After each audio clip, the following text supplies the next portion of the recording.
Assalamualaikum warahmatullahi wabarakatuh. Perkenalkan, nama saya Maria Tesya Sari Purba dengan NIM 2103002. Mata kuliah pengantar akuntansi 1 dengan dosen pengampu Ibu Sri Purwati WW Master Business Administration Akuntansi CE. Di sini saya akan menjelaskan materi tentang analisis transaksi. Analisis transaksi adalah sebuah tahapan dalam siklus akuntansi yang di dalamnya memuat laporan-laporan data. Adapun manfaat dari analisis transaksi antara lain adalah untuk mengetahui posisi keuangan periode tertentu, untuk menganalisa kelemahan perusahaan yang ada, untuk mengetahui kelebihan perusahaan yang dimiliki, untuk mengetahui langkah lanjutan pengambilan keputusan, serta sebagai bahan evaluasi dan penilaian kerja. Adapun langkah-langkah menganalisis transaksi antara lain, yang pertama, pahami jenis-jenis akun dan komponennya. Misalnya akun aset dapat terdiri dari piutang, persediaan, dan lain-lain. Yang kedua, tentukan pengaruh dari suatu transaksi pada akun aset, kewajiban, modal, beban, atau pendapatan. Ketiga, tentukan pengaruhnya untuk setiap akun. Apakah adanya transaksi tersebut menjadikan jumlah saldo akun menjadi naik atau menjadi turun. Dan yang keempat, tulis kenaikan atau penurunan saldo atas akun tersebut di sebelah debit atau di sebelah kredit. Berikut sedikit saya jelaskan cara menganalisa transaksi. Contohnya yaitu transaksi pembelian alat tulis.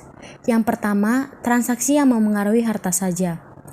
Membeli peralatan tulis untuk ujian secara tunai, Rp200.000. Transaksi tersebut akan berpengaruh seperti ini. Peralatan tulis bertambah karena dibeli Rp200.000. Harta bertambah. Kas berkurang karena membeli secara tunai Rp200.000. Harta berkurang. Yang kedua, transaksi yang mempengaruhi harta dan utang. Jika kamu membeli pulsa untuk kepanitiaan sebesar Rp100.000 dan akan dibayar pada hari Minggu depan. Pengaruh transaksi tersebut adalah pulsa bertambah karena dibeli Rp100.000. Harta bertambah. Utang bertambah karena pembelian pulsa belum dibayar tunai, Rp100.000. Utang bertambah. Yang ketiga, transaksi yang memengaruhi harta dan modal. Misalnya, kamu dapat uang jajan bulanan dari ibu secara tunai Rp500.000. Pengaruh transaksi tersebut adalah kas bertambah dari penerimaan pendapatan tunai Rp500.000. Harta bertambah. Modal bertambah karena penerimaan pendapatan Rp500.000. Modal bertambah. Dan yang keempat, transaksi yang memengaruhi utang dan modal. Misalnya, di akhir bulan kamu sadar kalau ada pulsa yang belum dibayar Rp100.000. Pengaruh transaksi tersebut adalah utang bertambah karena pulsa belum dibayar Rp100.000. Utang bertambah.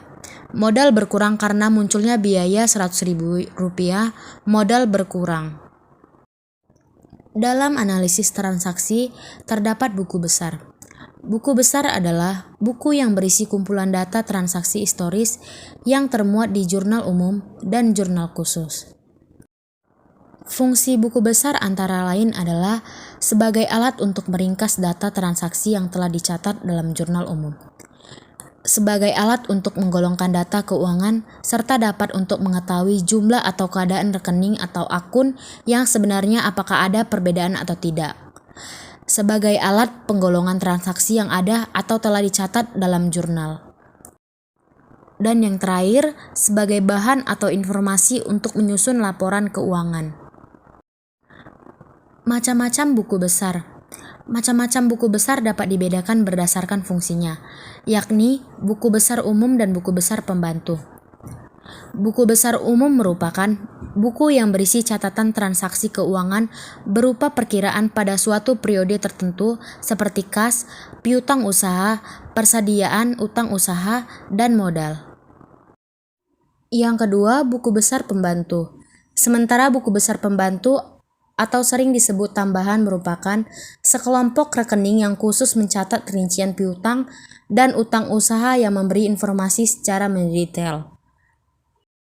Next, bentuk-bentuk buku besar. Buku besar memiliki berbagai bentuk, yaitu yang pertama, bentuk T. Buku besar bentuk T adalah buku besar yang paling sederhana dan bentuknya seperti huruf T besar. Sebelah kiri menampilkan debit dan sebelah kanan menampilkan kredit. Nama akun ini diletakkan di kiri atas dan kode akun diletakkan di. Yang kedua, bentuk kontrol. Buku besar akuntansi bentuk kontrol adalah buku besar yang biasa disebut bentuk dua kolom. Kontrol berarti menyebelah atau terbagi dua, yakni debit dan kredit. Ketiga, bentuk stafel berkolom saldo tunggal. Buku besar bentuk stafel memiliki kolom saldo tunggal yang sering dipakai saat butuh penjelasan dari transaksi yang relatif banyak. Yang keempat, bentuk stafel berkolom saldo rangkap. Buku besar bentuk stafel berkolom saldo rangkap hampir sama dengan bentuk kolom saldo tunggal. Perbedaannya terletak pada bentuknya, yakni.